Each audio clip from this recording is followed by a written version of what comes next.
Big smiles? Can you do waving? Can you wave to the camera? You'll go swish and the wheels go round.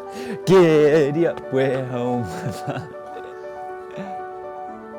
I don't live my life going, oh, like you almost died. I don't want to be that victim. I want to live my life normal. I want to, be positive, be happy. I'd love to walk out with Mila at a game as well. And would you like that? Would you like that? I'm leaving Luton with a family that I adore and experiences that I never thought I'd have. So yeah, there's a lot to be thankful for.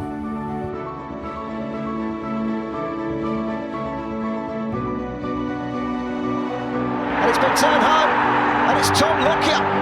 Puts it down to it's a perfectly placed header. Tom Lockyer. Lockyer for Luton. This is the business end of it, and this is why we play the game.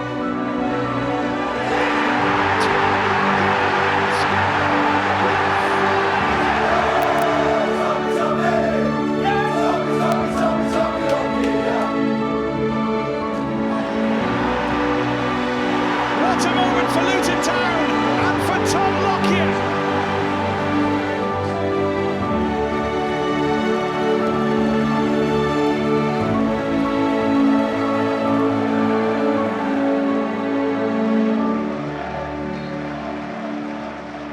Lots thanks for joining us for the final farewell. It's great to see you here today alongside family as well.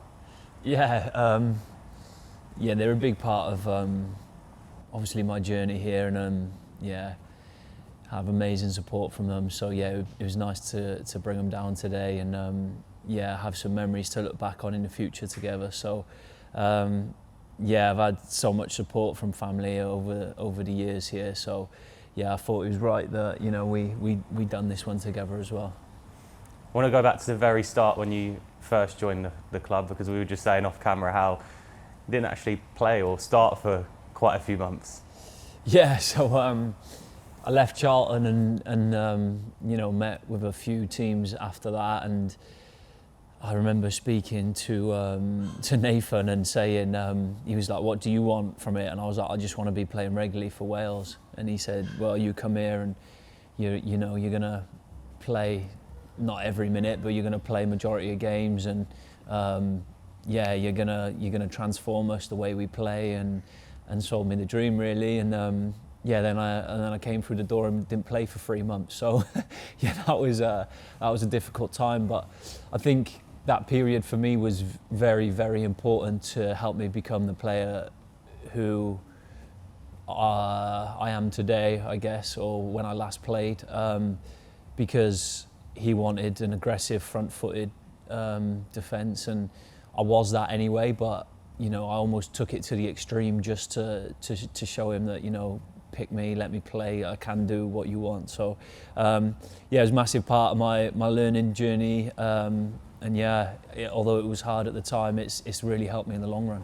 When was the moment that it did click that for you, from what you've just said, where you then were a player that couldn't come out of the starting 11?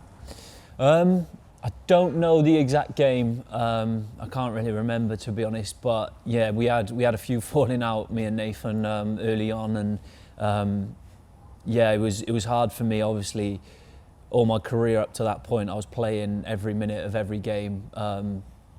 I literally had only missed games through suspension or injury, nothing else up until then. So to come out just because it wasn't right at the time was really hard for me to take. But obviously it just lit that fire inside me, which made me hungrier to push on, and little dinosaur behind us. To push on and become a better player on the back of it. Yeah, and then when I finally got in, it was it felt a lot sweeter to, it felt like I'd earned that place to go in, and I'd had to work really hard for it, so it was a little bit sweeter. And then obviously that season got cut short with an injury, and it was a race to get back fit for the Euros, which I managed to do, which was nice. So yeah, it's a bit of a crazy start to my career at Luton Town, but one that has really helped me shape into the player that I am today. There's a few games that Luton fans will just remember your performances for just being outstanding, but one in particular, Blackpool away, a machine blocking everything that day. What do you remember about it? Oh, that was crazy. I just love them games. I just love it when it's like back against the wall and you're away from home, you're under the cosh and you're holding on to a 1-0. Actually, I don't know whether I got the assist for Bez's goal that day as well. So, yeah, but obviously the defensive side, I think that's why me and the fans have had such a good relationship over the years, is that I think every time I put that shirt on, they can see that I'm willing to leave everything out on the field. And I play with passion and, no pun intended, but heart every time. And I think for me, always growing up, I was like, I'm a fan first and foremost, and what the fans want to see, they want to see a player who works hard, gives everything for the badge, not playing individual football. So, yeah, that was one of them games where, you know, you just happen to be in the right place at the right time to block things, clear things off the line, throw bodies in front of the ball, which I absolutely love doing, and I think it's infectious as well. It's like people see that happening and they want to then do it, and you know, that performance then was just like everything you want from an away performance. So yeah, that was amazing. And then after the game, I think that was a November game, and it was World Cup coming up, and I remember saying to Nathan, like, any chance in the press you could like put some pressure on the Wales manager to call me up, and to be fair, he did, and yeah, ultimately it worked. So yeah, that was a really good time, and what a game that was. That was just like, it was windy, rainy, and yeah, come away with a clean sheet there. It was like, yeah, probably one of my favourite games in the Luton shirt. Talk to me about that international experience when going away with Wales. How amazing that must have been for you and your family as well. Yeah, it's incredible. Having been out at the Wales setup for over 2 years was really tough to take. Obviously, all the decisions I'd made in my career have been with the ultimate goal of playing for Wales. So to be frozen out as such for 2 years was really tough. So then to get the call up of going to a World Cup, having not played in any of the qualifiers, was like a bit surreal, really. So to go out to Qatar, and I know ultimately I didn't step foot on a pitch, but you know, I was there, you know, supporting the boys in every way I thought I could, and it was almost like a reward for the persevering over the season and you know, playing some good football at times. So yeah, is big. I don't think there's a bigger honour than representing your country. So to have the nod to go to, obviously I've been to a Euros and a World Cup. It's beyond any of my wildest dreams I had as a kid. It was during that Qatar break where Rob Edwards became manager of Luton as well, whilst you were away, and then you come back and hello. You come back and then we kick on from there, and what a season we ended up having. Yeah, I remember that they went to Dubai while I was at the World Cup, and I had a message from Rob just saying good luck, and you know, would love to catch up when you're back and stuff. So yeah, I was, you know, I know I was playing well under Nathan, and we were like mid-table, but there's always that uncertainty when a new manager comes in. So there was a little bit of like, you know, what if he doesn't fancy me? What if he wants to change his playing style or whatever? So there was a little bit of that, but I remember the first meeting I had with, oh, that's not yours. That's not yours. I remember that first meeting I had with Rob, and he just said, I've watched the last 6 games back of Luton before I arrived, and he says, you're such a massive part of everything they do, and you're going to be so crucial for us going forward, and I've got a weird feeling, you know, that we're going to get promoted. So ever since that first meeting, he was, yeah, he was adamant that I was going to play a big part of the success that was to come, and yeah, he was true to his word, and yeah, we ended up doing some incredible things. That must be such a confidence booster, I guess, as well, because if you're away, new managers in, all the lads are ready, you kind of thinking they've almost got a head start on me because I'm not around the place. Yeah, I think so. Yeah, you know, I like I said, I was playing well, so I was confident, and I knew what I was bringing to the team and around the building. So, but you still have that doubt, and it was like, oh, what what if the 2 weeks in Dubai he's seen one of the other lads who he likes, and you know, so you do have them doubts. Obviously the transfer window then comes up as well, so you know, is he going to look to strengthen here or there? And and to his credit, he didn't try and rip it up and start again. He kept going with what was bringing us success, and just added a few sprinkles of his own magic into that, and yeah, it was good. But yeah, it is a little bit nervous whenever a new manager comes in. I don't care how good a player you are or how well you play, and you still have that little bit of doubt. A game I wanted to touch on during that season was on a good run, Burnley at home, really tough test. Penalty gets given away, yellow card, and then maybe even a minute later that second yellow comes out for yourself. Yeah. Talk to me, what you remember about that moment in particular? Was that head loss moment? It's not one I'm too proud of, to be honest. I'm not sure I've ever spoken about it, but I can't remember. I remember Gabe gave away a handball, and I thought it was really harsh. And then the first yellow card was because the boys thought it was harsh. There was a lot of boys around the referee, and as captain, I went over there to pull the boys away and said, "Look, I'll speak to him. I'm captain." And as I've done that, he's booked me. So instantly, I've got the hump. Then I'm like, "Look, I was just trying to get the lads away. Why have you done that?" And then he just wasn't speaking. Gave me the yellow card. Get away, or I'll send you off. Get away. So I'm annoyed. Then I thought the penalty was harsh. Then he's done that. And then the penalty was scored, and for some reason then he ran past when the ball was going past, and I just went, "Well done, ref, you've ruined the game." And then he just went, "Yellow card," and off you go. So yeah, that was a head loss moment. That wasn't proud of Daddy, was it? That was silly Daddy. But yeah, little things like that, I think just shows, you know, like I was invested in the game. It's no excuse to be getting sent off, but you know, every time I step on a pitch, I just want to win so bad. So, that one overstepped the mark a little bit. But yeah, that won't be happening again. Wait, when you clapped, was it straight away you were like, maybe shouldn't have done that?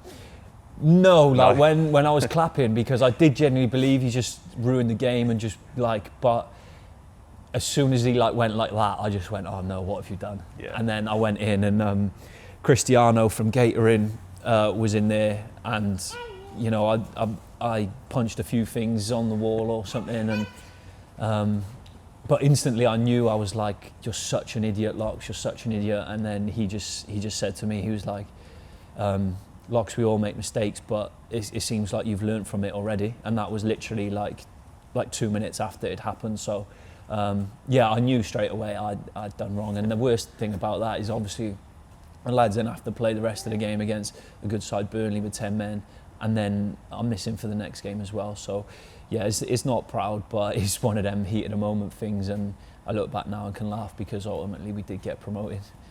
Another game that, when I said about Luton fans remembering you for that playoff fight, semi-final, second leg at Kenilworth Road, and I know you've spoken about this many times, but there was no way we were losing that day. Yeah, I mean, I'll just speak about it again if you want. I got no problem with that.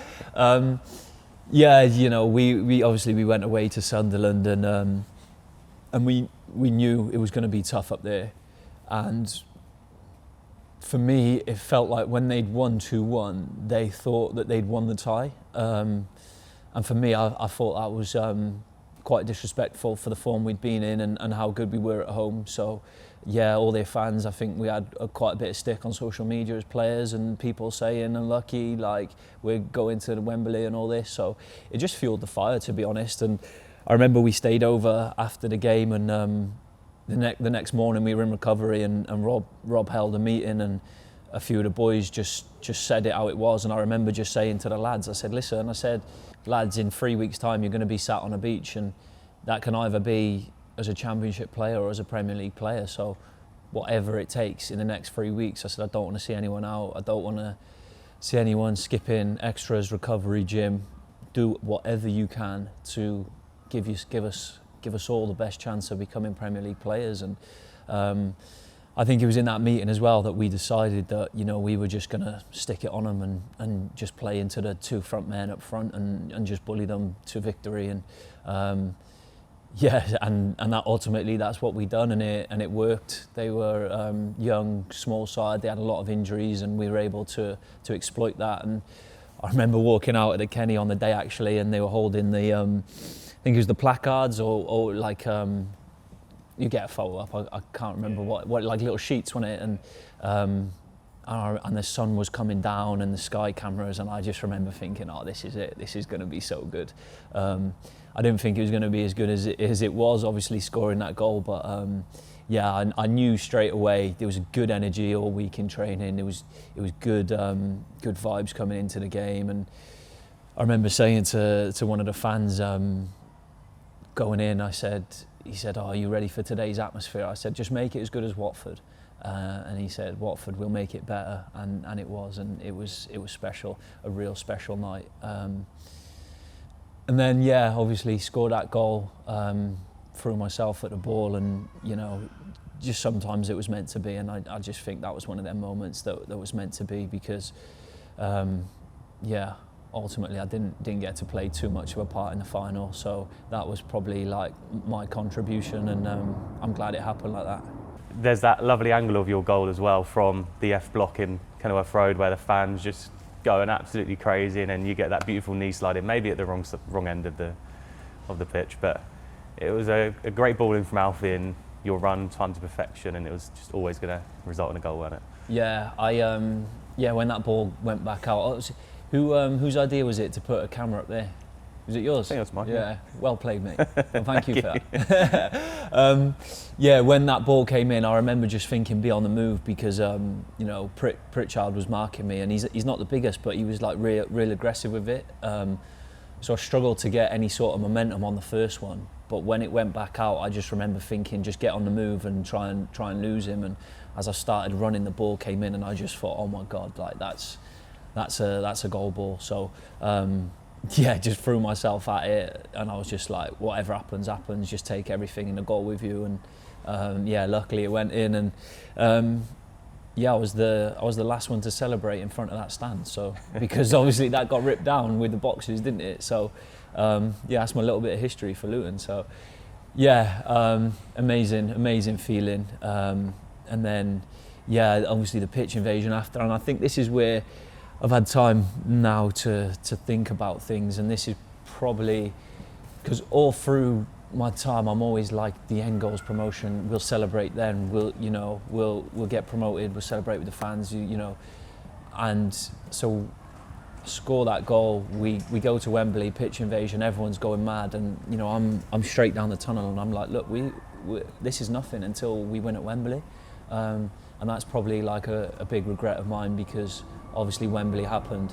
I didn't get to celebrate at all there. Then the trip to Vegas with the boys for more celebrations, didn't get to go to that. And then before you know it, like pre-season's round, and you're running out for pre-season games. So I think when I get back playing, and the one thing I will do, whatever it is in life now as well, obviously I do have a bit of a broader perspective on things, but you know, I will celebrate the little wins more, that's for sure, because I was one of them, look, that's half a job done, call me old school in that, but it was always promotion or nothing, and ultimately I didn't get to celebrate at all that season, which obviously eats me up a little bit. So yeah, when I get back playing, that's what I will be doing, the little wins for sure. Going into that game at Wembley, and I know you've spoken about everything that happened that day, but to look back now, obviously grateful that you are healthy and you are here today, but kind of maybe gutted that you did miss out on them celebrations, or are you happy the way everything did turn out in the end? Well, obviously I'm happy, you know, that I'm here today. I played in the Premier League. I was Luton Town's first ever captain in the Premier League, which is like when you just say that, and just like, for me, it's such an honour. Scored in Luton Town's first ever Premier League win. So yeah, it's just so surreal, so thankful, so grateful for what we've been able to do together. Yeah, it's given me experiences I never thought I'd have as a kid. So yeah, sorry. Yeah, so grateful. I forgot your question, I'm sorry. Just on that the Wembley experience, obviously you with your family in hospital and watching, and you see us win that penalty shootout, and then Rob's doing his interview and he's showing a photo of you saying everything's all well, and then he's tearing up. Just for you personally, how that felt, being around your family, but then seeing that on telly, seeing how Rob was feeling, Colton was feeling, everyone must have been beautiful. No, I felt a bit guilty actually, because you could see on TV that they weren't really enjoying the celebrations that they'd worked all season to have. So obviously it is nice, they care about me deeply, and you could see that, and it did hurt a lot seeing them and not being able to celebrate with them and stuff. And I'm glad we could get the message to them that I was all right. Because obviously football is a massive part of everyone's life, but there is bigger things now. So you could see the emotion that Rob had. Incredible human being, genuinely cares for his players. It's amazing. So Carlton as well, straight on, and just an amazing day for the whole town. And it was hard for myself that day. It was really hard. I can't lie, but just such a great day for the whole town. And then into the Premier League season, and I wanted to touch on, like you said, the first ever win in the Premier League, your first ever Premier League goal, worldie as well. But just from that day, what do you remember? I'm glad you called it a worldie, because I've been telling people left-footed volley into the top corner, because factually that is correct. So just incredible, really. We went into the Premier League with that underdog mentality as well, because it was never going to be easy, and ultimately we did end up falling short. And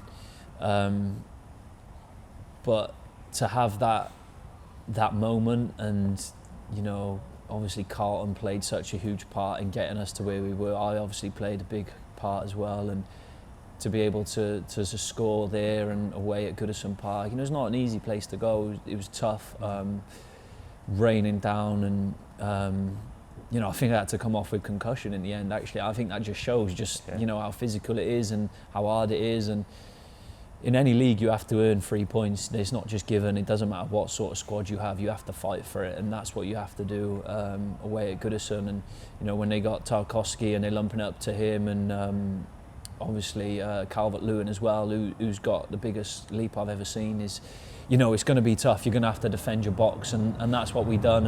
And obviously to give the fans an away day win in the Premier League was so special, and gave us a bit of belief as a team as well that maybe we do belong here, which is obviously confidence is massive in football. So that was big as well. And we touch on the Bournemouth game and the day you suffered your cardiac arrest. I know you've spoken about it so much, but sometimes I feel, from talking to you personally, I know you kind of say that you look back now, you're fine, it is what it is, but I think so many people were affected that day, just around the whole world. Me, the next day, was miserable. I know Stu here, again, the same, my colleagues at work. It affected so many people. The whole world was like feeling some kind of pain watching that happen to you on the football pitch. Yeah, and in a weird way, I always think that it was worse for everyone else than it was for me in that moment, because, like I said, it was a horrible moment because I thought I was dying, but I was kind of just a passenger through the whole thing. And I've always said, like, control the controllables. Don't stay awake at night thinking about things you can't even control. You're just wasting your energy on pointless things. So in that moment I can't do anything, so I'm just a passenger, and it's just happening to me. And I'm so lucky that Chris, Amos, Sai, straight on, the paramedics, amazing, able to read that I was in VT, and the shock happened within, my heart had stopped for 2 minutes 41 or 42, and that's just shows just how incredible they were in that situation, that they were able to get my heart going again in 2.5 minutes, 3 minutes from it happening. I just think I'm so lucky that that they were there that day, and and were able to handle the pressure and the situation, and it couldn't have been easy. Like, it could not have been easy, and obviously in front of like 12,000 people as well, all watching, and my old man was there. Taylor was obviously 7 months pregnant with Mila, and obviously that's where like my first thoughts go to. But I remember my old man saying at the time, or speaking to him afterwards, and he just said like, yeah, it's the eeriness of the stadium was the thing that will live with him the most. And yeah, like I said, I'm just so fortunate, and the thing that really gets me is the thought of like, imagine like that wasn't a successful outcome, and you know, Mila grows up without a dad, and yeah, I know I'm not here to enjoy all the amazing things that she brings into our life. So yeah, I'm so, it's so hard to even put into words how thankful I am for those heroes. So yeah, it was amazing. It's given me new perspective on life, and you know, I don't live my life going, oh, like you almost died. You're like, I don't want to be that victim. You know, I want to live my life normal. I want to, you know, be positive, be happy. But what it does do for me, it does allow me to reset quite easily and quite quickly. And when things do get on top a little bit, and a little bit stress or a little bit pressure, I can step back and go, well, you know, you could not be here. So I think that's the biggest thing that comes out of it for me, is the ability to bring me back to, you know, to what I am, and you know, and just be thankful for being here, really.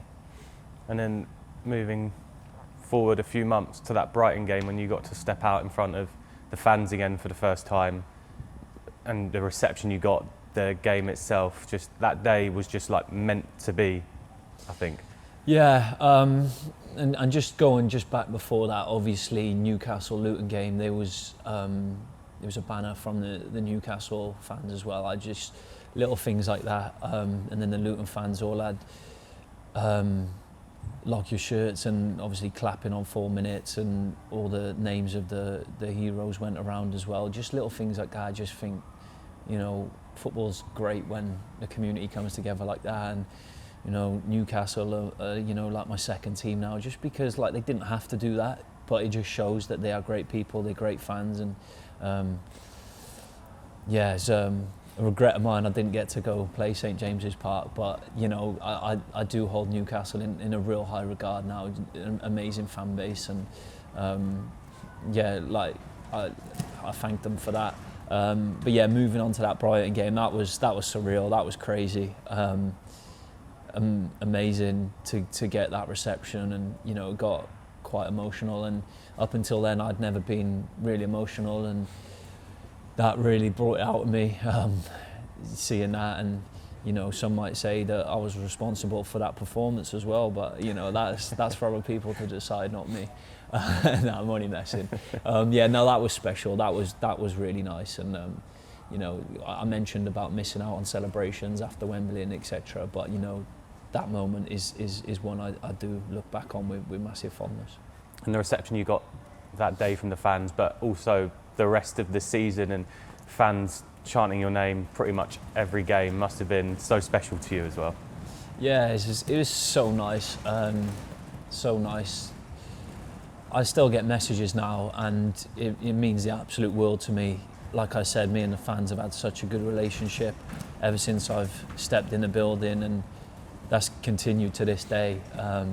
You know, not one fan has you know, been horrible to me. So it's been so nice, an incredible fan base that, you know, I love so much, and I've got so much to thank for. The support over the years, the support my family's received, support the team's received. It's been really incredible to share this journey with each and every one of them. And yeah, it is a sad moment for me, obviously today, but yeah, I want to think of the good times, and there's plenty of them. So yeah, if I had a message to the fans now, it would just be that thank you so much for all your support ever since I've been in this building.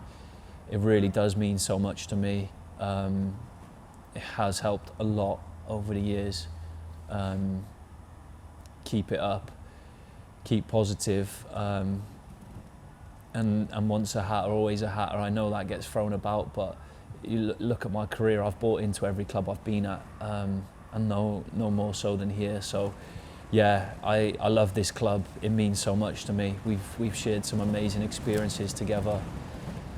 So thankful for that. And yeah, if any Luton fans ever see me out and about, please come and say hello. I'd love to chat and reminisce the good times, because they hold such a big part in my heart and in my life. And a word on fellow teammates and staff here. I know you obviously suffered that injury, which really did delay you getting back and fit, but for everyone here at the club that's helped you and stuck by you during that time, again, you must have some amazing words for them as well. Yeah,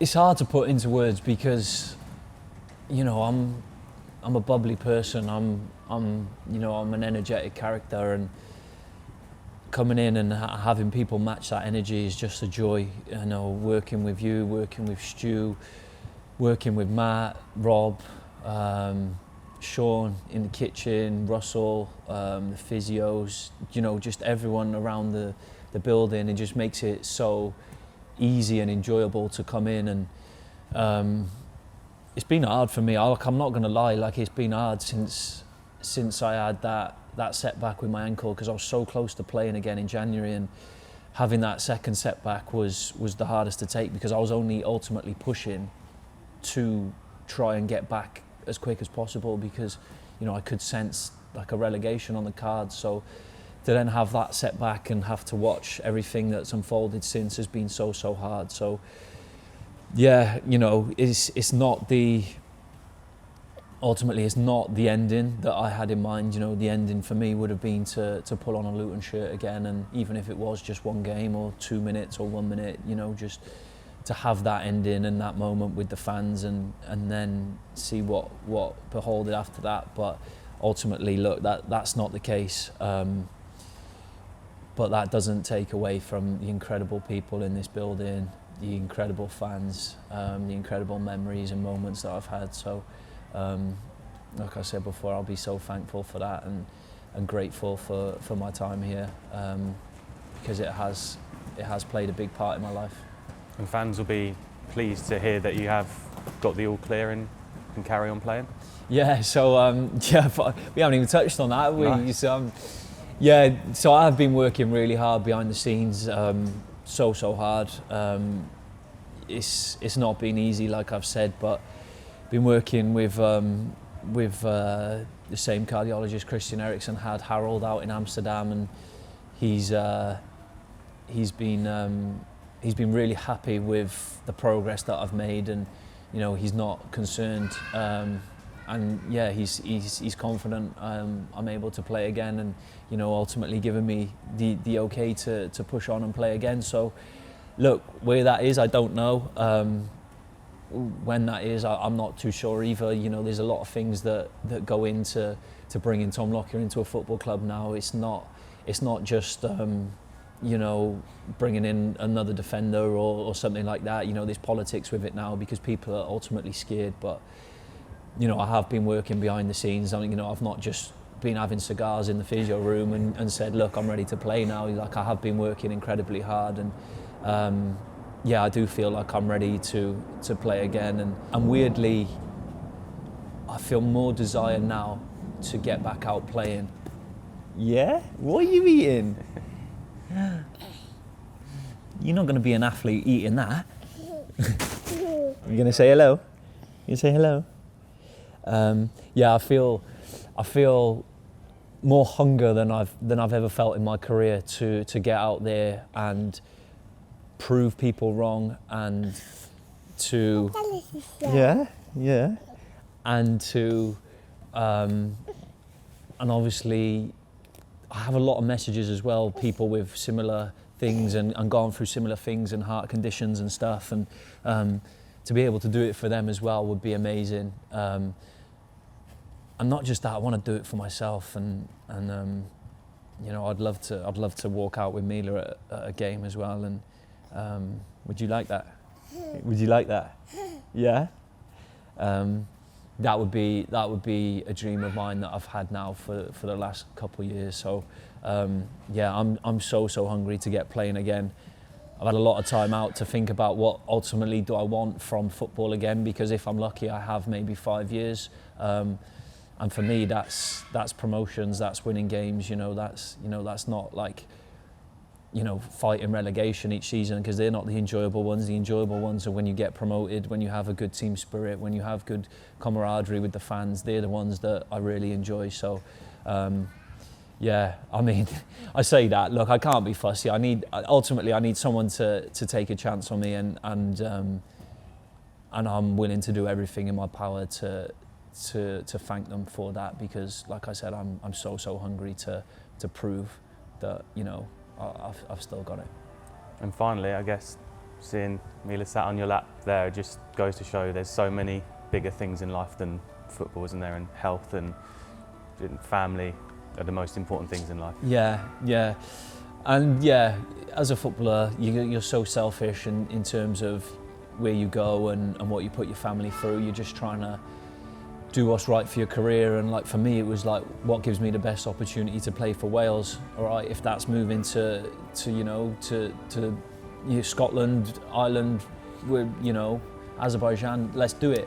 But then obviously she comes along, changes everything, and there is a bit of a more perspective on everything. But yeah, she's amazing. She brings so much joy into our lives, and yeah, it is hard. She still doesn't sleep, but luckily I've got an amazing partner as well who takes the burden of most of that. So yeah, like you said, it's amazing. And look, I'm leaving Luton with a family that I adore, and experiences that I never thought I'd have. So yeah, there's a lot to be thankful for.